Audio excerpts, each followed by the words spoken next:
कैसे हैं सभी छात्र और छात्राएं। चलिए, मैं आपका अपना टीचर गुलशेर गौड़। आज मंडे है। आज मैं आप लोगों के लिए बाल विकास, शिक्षा शास्त्र, पेडोलॉजी, पेडागोगी और मनोविज्ञान, सब एक ही नाम है इसके। जो बच्चे सीटेट, टेट, केवीएस केंद्रीय विद्यालय संगठन और डीएसबी दिल्ली चयन बोर्ड, जो भी एजुकेशन सेक्टर से संबंधित है, ठीक है, की तैयारी कर रहे हैं, वर्ष 2022 और 23 का जिनका लक्ष्य है, वो हमारी क्लास लेकर ज़्यादा से ज़्यादा फायदा उठाए। आप लोगों की सेवा में हम लोग एक हफ्ते में बाल विकास शिक्षा शास्त्र की क्लास आपको कराते हैं और प्रतिदिन जो बच्चे एसएसटी के हैं, साइंस के हैं और आपका हिंदी के हैं, जो भी आपका भाषा वगैरह है, उन सब की क्लास कंटिन्यूटी के साथ चल रही है और टेस्ट भी चल रहे हैं।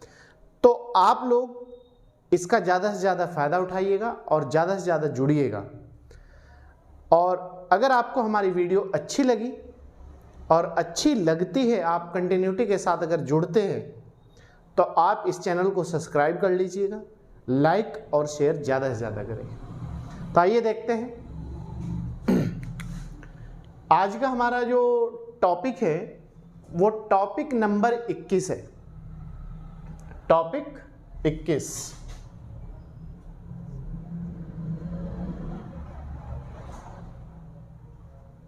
21 और टेस्ट नंबर कौन सा है? टेस्ट नंबर 27 है। ठीक, आपको टॉपिक बाय टॉपिक क्लास कराई जा रही है। किसी भी टॉपिक से हम टॉप 20 क्वेश्चन छाट कर लाते हैं, जो हमारे एग्जाम से ताल्लुक रखती है चीजें, वही कराई जा रही है, फालतू कुछ भी नहीं कराया जा रहा है। तो देखते हैं, पहला क्वेश्चन है, कोई भी नाराज हो सकता है, मतलब कोई भी गुस्सा हो सकता है, नाराज हो सकता है, यह आसान है। क्या है? यह आसान है, परंतु एक सही व्यक्ति के ऊपर सही मात्रा में, एक सही व्यक्ति के ऊपर सही मात्रा में, सही समय पर, सही उद्देश्य के लिए तथा सही तरीके से नाराज होना आसान नहीं है। यह किससे संबंधित है? देखिए कितना अच्छा क्वेश्चन है। प्रणाम में सीटेट में इस तरह के ही क्वेश्चन देखने को मिलेंगे आप लोगों को।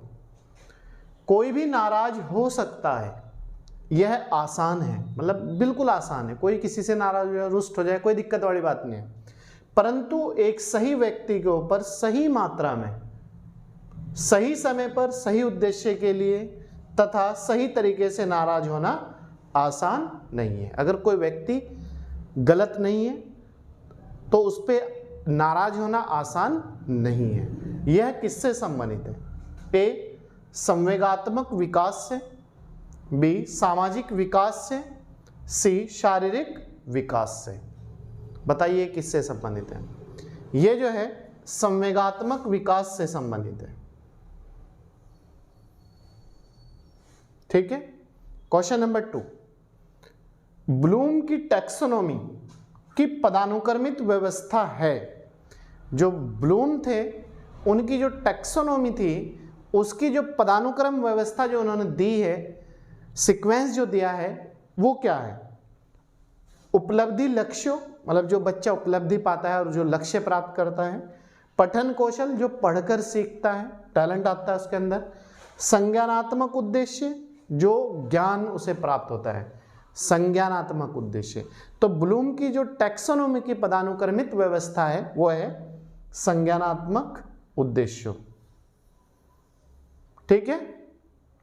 क्वेश्चन नंबर 3, किशोरों के संदर्भ में निम्न में कौन सा कथन सर्वाधिक उचित है? जो किशोर होते हैं, उनके संबंध में कौन सा कथन सर्वाधिक उचित है? संवेगात्मक प्रोत्थान की घटना बढ़ जाती है। जो किशोर होते हैं उनमें संवेग, जो इमोशनलिटी है, उसके उत्थान की घटना बढ़ जाती है। पढ़ाई के प्रति लापरवाह रवैया देखने को मिलता है। चिंतन का मूर्त क्रियाओं में प्रदर्शित होना।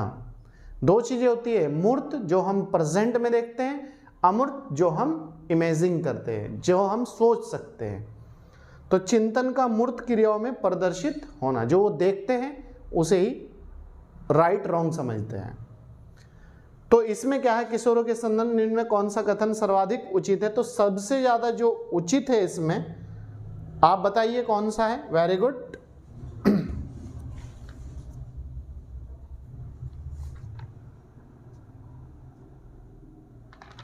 बताइए, वेरी गुड।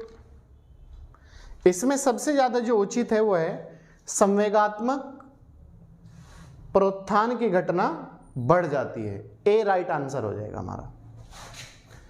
क्वेश्चन नंबर 4, विद्यार्थियों को स्वच्छता के प्रति मतलब साफ सफाई के प्रति प्रेरित करने हेतु उन्हें स्वच्छता समिति का सदस्य बनाना प्रतिबिंबित करता है। मतलब विद्यार्थियों को साफ सफाई के प्रति जागरूक करना, एक्टिव करना। तो ये कह रहा उन्हें जो स्वच्छता समिति है, साफ सफाई की एक समिति होती है, उनका उन्हें सदस्य बना दिया जाए। तो उसके बाद क्या होता है? प्रेरणा का व्यवहारवादी उपागम, प्रेरणा का मानवतावादी उपागम, प्रेरणा की सामाजिक सांस्कृतिक संकल्पना। मतलब फिर वो उस चीज को मोटिवेट होंगे उस चीज से और अपनी संस्कृति और के बारे में सोच विचार करेंगे। फिर वो डी है कोई नहीं, तो इसका आंसर हो जाएगा सी, प्रेरणा की सामाजिक सांस्कृतिक संकल्पना। क्लियर है?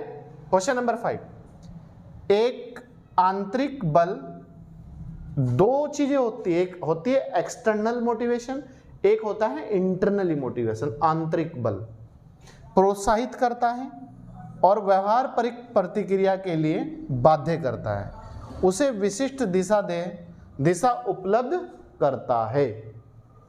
एक आंतरिक बल जो प्रोत्साहित करता है और व्यवहारपरक प्रतिक्रिया के लिए बाध्य करता है, उसे विशिष्ट दिशा उपलब्ध कराता है। विशिष्ट मतलब उसे सही दिशा उपलब्ध कराता है।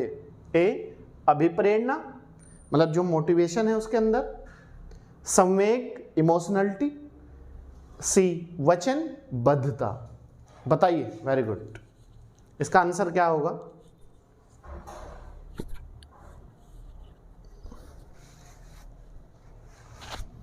इसका जो राइट आंसर होगा वो होगा अभिप्रेरणा, मोटिवेशन। ठीक है। इसके बाद नेक्स्ट क्वेश्चन है हमारा, निम्न में से कौन सी शब्दावली प्रायः अभिप्रेरणा के साथ अंतः बदलाव के साथ इस्तेमाल की जाती है? कौन सी शब्दावली प्रायः अभिप्रेरणा के साथ अंतः बदलाव के साथ इस्तेमाल की जाती है? बताइए, कौन सी शब्दावली प्रायः अभिप्रेरणा के साथ अंतः बदलाव के साथ इस्तेमाल की जाती है? पुरस्कार मतलब पुरस्कार देकर पुरस्कार से प्रेरणा मिलती है बच्चे को, संवेग इमोशनलिटी से, आवश्यकता उत्प्रेरणा। इसमें जो है जो बच्चे की नीड है आवश्यकता के साथ इस्तेमाल की जाती है। तो बच्चे की नीड को समझते हुए उस पर कार्य किया जाए और उसे आगे बढ़ाया जाए, तभी वो अभिप्रेरणा के साथ बदलाव उसमें देखने को मिलता है। इसके बाद नेक्स्ट क्वेश्चन है हमारा, क्वेश्चन नंबर 7 है, प्रेरणाएं अनुभूतियों के संतुष्टिकरण की अवस्थाओं तक पहुंचने और व्यक्तिक लक्ष्यों को प्राप्त करने की आवश्यकता को संबोधित करती है। प्रेरणाएं मतलब मोटिवेशन, अनुभूतियों के, याद रखना प्रेरणाएं अनुभूतियों के संतुष्टिकरण, जो मतलब उसे जरूरत होती है, संतुष्टिकरण की अवस्थाओं तक पहुंचने और व्यक्तिक लक्ष्यों मतलब खुद का जो टारगेट है उसे को प्राप्त करने की आवश्यकता को संबोधित करती है। आंसर है इसका प्रभावी, भावात्मक, संरक्षण उन्मुखी। इसका जो राइट आंसर है वो है भावात्मक, मतलब इमोशनली।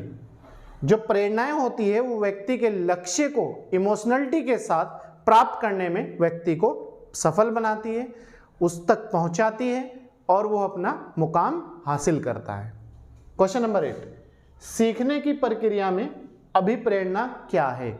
जो व्यक्ति या बच्चा सीखता है किसी कार्य को, पढ़ता है, लिखता है, इमेजिंग करता है, तो उसमें अभिप्रेरणा की क्या भूमिका है, मोटिवेशन की क्या भूमिका है? बच्चों में सीखने के प्रति रुचि का विकास करती है, सीखने के प्रति।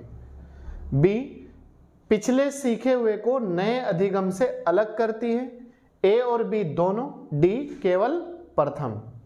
बताइए, सीखने की प्रक्रिया में अभिप्रेरणा जो है, जो मोटिवेशन है, वो बच्चों में सीखने के प्रति रुचि का विकास करती है। तो इसका आंसर हो जाएगा केवल प्रथम, डी आंसर हो जाएगा। इस तरह कंडीशन में अगर डी करेंगे जब जाके आपको नंबर मिलेगा। राइट तो ए ही है, लेकिन उनने ए और बी दोनों केवल प्रथम दिया है। ठीक है।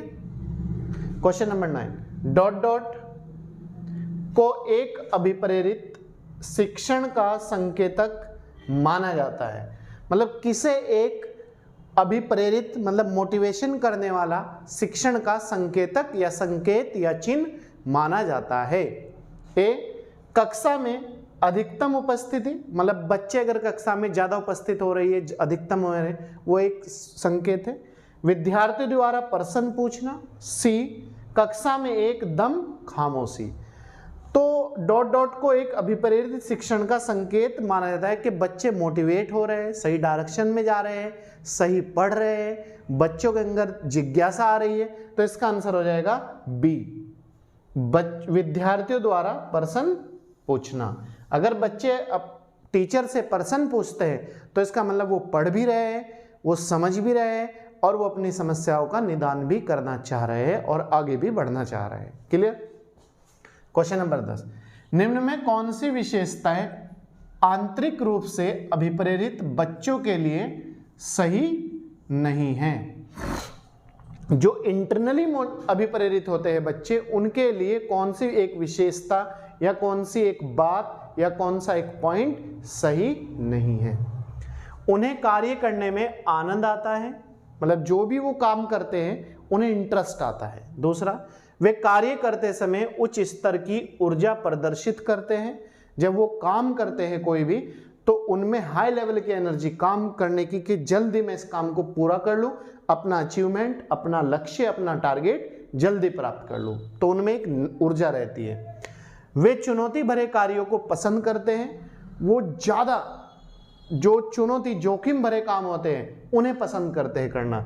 ये हमेशा सफल होते हैं। ये सत्य इसमें नहीं है, ये हमेशा, ये कुछ नहीं कहा जा सकता कि ये हमेशा सफल होंगे या नहीं, ये अपने आप में गलत है। बाकी ये भी सही है, पहला, दूसरा भी सही है और तीसरा भी सही है। क्लियर? क्वेश्चन नंबर 11, अभिप्रेरणा के सिद्धांतों के अनुसार एक शिक्षक डॉट डॉट के द्वारा सीखने को संवर्धित कर सकता है। अभिप्रेरणा के सिद्धांतों के अनुसार एक शिक्षक डॉट डॉट के द्वारा सीखने को संवर्धित कर सकता है। किसके द्वारा? मतलब बच्चों को सीखने के लिए प्रेरित कर सकता है। संवर्धित मतलब प्रेरित कर सकता है, मोटिवेशन करके। कैसे? विद्यार्थियों से वास्तविक अपेक्षा रखकर, मतलब उनसे रियलिटी उम्मीद रखकर कि ये काम विद्यार्थी करेगा, सकारात्मक सोच के साथ। दूसरा है अपेक्षाओं का एक रूप स्तर रखने से, मतलब एक रूप के हाँ ये कर लेगा। ए और बी दोनों कोई नहीं, तो इसका आंसर हो जाएगा विद्यार्थियों से वास्तविक अपेक्षाएं रखने। A answer right. ठीक है। क्वेश्चन नंबर 12, एक विद्यार्थी मेडिकल कॉलेज में दाखिला लेने के लिए, मेडिकल कॉलेज में एडमिशन लेने के लिए कठिन परिश्रम करता है, मतलब कठिन मेहनत करता है ताकि वह प्रवेश परीक्षा में पास हो सके। यह आंतरिक रूप से अभिप्रेरित है, मतलब अपने आप ही खुद एक मेडिकल के कॉलेज में, एक आईएएस की तैयारी के लिए, एक सीटेट की तैयारी के लिए, किसी भी एग्जाम की तैयारी के लिए ये चाहता है वो बच्चा या वो व्यक्ति या विद्यार्थी कि मैं इसमें सफल हो जाऊं और मैं अपने टारगेट को, अपने लक्ष्य को पूरा कर लूँ। तो ये कौन सी अभिप्रेरणा है उसके अंदर? व्यक्तिगत अभिप्रेरणा मतलब अपनी सेल्फ की, अनुभाविक मतलब दूसरों के अनुभव देखकर, आंतरिक ये उसकी इंटरनली अभिप्रेरणा है, आंतरिक अभिप्रेरणा है। ठीक है, तो सी आंसर। इसके बाद नेक्स्ट क्वेश्चन, मोहित को बच्चों को पढ़ाना अच्छा लगता है, इसीलिए वह बीएड की प्रवेश परीक्षा के लिए खूब मेहनत करता है, तो यह अभिप्रेरित है। तो ये जो मोहित है इसे बच्चों को पढ़ाना मतलब टीचिंग का ज़्यादा शौक है, बच्चों को पढ़ाना बहुत अच्छा लगता है, तो वो क्या करना चाह रहा है कि मैं बीएड करके प्रवेश परीक्षा की तैयारी कर रहा है, फिर मैं उसके बाद टीचर बनूं। तो ये कैसी अभिप्रेरणा है? आंतरिक रूप से, बाह्य रूप से या फिर बौद्धिक रूप से? मोहित की ये इंटरनली अभिप्रेरणा है, उसकी खुद की स्वयं की अभिप्रेरणा है। तो आंसर हो जाएगा ए, आंतरिक रूप से या आंतरिक अभिप्रेरणा। क्वेश्चन नंबर 14, निम्न में सीखने के लिए अधिकतम रूप से अभिप्रेरित करता है, मतलब कौन सी ऐसी चीज है जो सीखने के लिए हमें मोटिवेट करता है, डायरेक्शन देता है, हमारे में एनर्जी लाता है, या फिर क्या अभिप्रेरित करता है? लक्ष्यों को प्राप्त करने में व्यक्तिगत संतुष्टि, मतलब कि मैं ये लक्ष्य प्राप्त करूंगा, आत्म सेल्फ संतुष्टि। बाह्य कारक, बाहरी एक्सटर्नली, असफलता से बचने के लिए अभिप्रेरणा। इसका आंसर हो जाएगा लक्ष्यों को प्राप्त करने की में व्यक्तिगत संतुष्टि।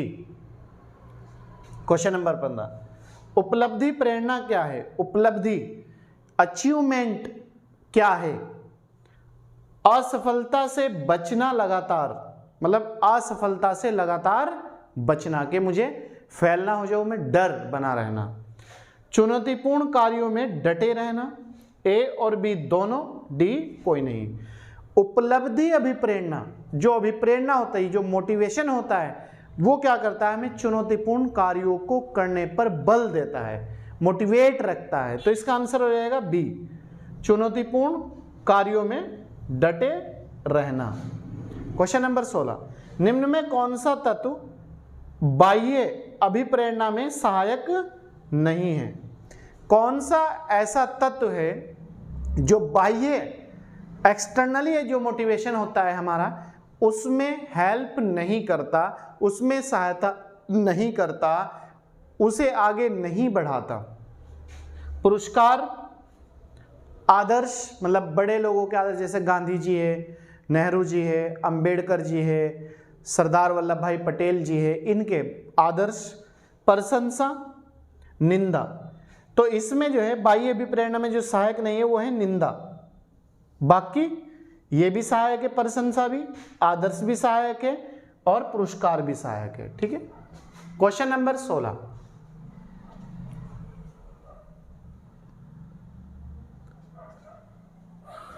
क्वेश्चन नंबर ये 17 हो जाएगा हमारा, ये 18 हो जाएगा और ये 19 हो जाएगा, ये 20 और ये 21।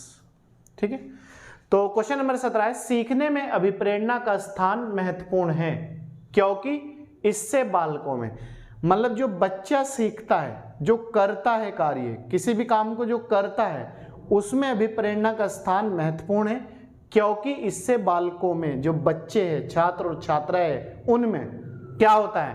अनुशासन की भावना का विकास होता है, शारीरिक विकास होता है, केवल प्रथम, केवल दूसरा। इसका आंसर हो जाएगा केवल प्रथम। तो उनमें क्या होता है? अनुशासन की भावना का विकास होता है या डेवलपमेंट होता है। क्वेश्चन नंबर 18, मास्लो के आवश्यकता पदानुक्रम के, याद रखना जो अभिप्रेरणा का सिद्धांत है वो मास्लो ने ही दे रखा है, तो इन्होंने क्या दिया था? आवश्यकता का पदानुक्रम का सिद्धांत। किसने दिया था? पूरा नाम है इनका अब्राहम मास्लो। के अनुसार कौन सी आवश्यकता सबसे अंत में पूरी होती है, मतलब कौन सी ऐसी बच्चे की, व्यक्ति की, किसी की भी वो नीड है जो सबसे लास्ट में आदमी चाहता है कि अब ये पूरी हो जाए मेरी। तो एक तो क्वेश्चन यही बनता है अभिप्रेरणा का सिद्धांत किसने दिया? मास्लो ने। कौन सा दिया? आवश्यकता पदानुक्रम का सिद्धांत भी मास्लो ने दिया। तो मास्लो ने जो डायग्राम बना के बताया तो उसमें सबसे अंत में उन्होंने क्या चीज रखी है कि सबसे अंत में जरूरी होती है? सम्मान, सुरक्षा, सामाजिक, आत्म यथार्थता, सेल्फ की सुरक्षा। तो इसमें सबसे अंत में जो पूरी होती है वो होती है आत्म यथार्थता। सम्मान, सुरक्षा, सामाजिक सुरक्षा। तो सबसे लास्ट में आत्म यथार्थता किसके अनुसार? मास्लो के अनुसार। कौन सा सिद्धांत दिया? आवश्यकता पदानुक्रम का सिद्धांत। क्वेश्चन नंबर 19, प्रेरणा किसकी व्याख्या करती है? जो प्रेरणा है, जो मोटिवेशन है, वो किसकी व्याख्या करती है? क्या बताती है वो? व्यवहार क्या है? व्यवहार क्यों घटित होता है? मतलब जो व्यवहार है वो एक्ट रिएक्ट क्या है? व्यवहार कभी इमोशनल होता है आदमी, कभी संवेदनशील होता है, कभी बहुत ज़्यादा सीरियस होता है, कभी नॉर्मल रहता है। तो व्यवहार क्यों घटित होता है? व्यवहार के प्रभाव, इफेक्ट क्या है? गुस्से में क्या इफेक्ट पड़ेगा, खुशी में क्या पड़ेगा, नाराजगी में क्या पड़ेगा, और किसी से बात करते हुए क्या इफेक्ट पड़ेगा? तो इसका है प्रेरणा किसकी व्याख्या करती है? व्यवहार क्यों घटित होता है। प्रेरणा जो व्याख्या करती है वो करती है व्यवहार क्यों घटित होता है। क्वेश्चन नंबर 20, मैस्लो के अनुसार निम्न प्रेरणाओं में सबसे ज़्यादा शक्तिशाली अभिप्रेरणा कौन सी है? मैस्लो ने एक प्रेरणा बताई है कि सबसे ज़्यादा व्यक्ति को मोटिवेट रखती है, सबसे ज़्यादा एनर्जी बना के रखती है, और इससे सबसे ज़्यादा व्यक्ति मोटिवेट रहता है। दैहिक आवश्यकता है, व्यक्तिगत आवश्यकता है, अर्जित आवश्यकता है। अर्जित मतलब किसी से प्राप्त आवश्यकता है। व्यक्तिगत सेल्फ की, और दैहिक मतलब उसकी जो बेसिक नीड है। तो इसमें जो है दैहिक आवश्यकताओं को उन्होंने सबसे ज़्यादा महत्वपूर्ण माना है और शक्तिशाली अभिप्रेरणा मानी है। क्वेश्चन नंबर 21, प्रेरणा के कितने प्रकार होते हैं? जो या फिर क्वेश्चन आ सकता है मोटिवेशन कितने प्रकार का होता है? तो मोटिवेशन 2, 4 या फिर 6 या फिर कोई नहीं, बताइए। मोटिवेशन 2 प्रकार का होता है, या प्रेरणा 2 प्रकार की होती है। एक तो होती है सकारात्मक और एक होती है नकारात्मक, पॉजिटिव निगेटिव, ठीक है, एक्सटर्नली और इंटरनली। क्लियर है? तो प्रेरणा कितने प्रकार की? 2, सकारात्मक नकारात्मक, या पॉजिटिव निगेटिव, या फिर एक्सटर्नली इंटरनली, एक ही बात है सब। तो प्यारे छात्र छात्राओं, ये था आज का हमारा टॉप 21 क्वेश्चन, टॉपिक प्रेरणा एवं अधिगम। किसने दिया था अभिप्रेरणा का सिद्धांत? Abraham Maslow. आवश्यकता पदानुक्रम का सिद्धांत मैस्लो। क्लियर? तो चलिए आप इसे अच्छी तरीके से तैयार करें। कोई भी आपकी समस्या है तो आप कॉल भी कर सकते हैं, और आप कमेंट बॉक्स में कमेंट करके भी पूछ सकते हैं।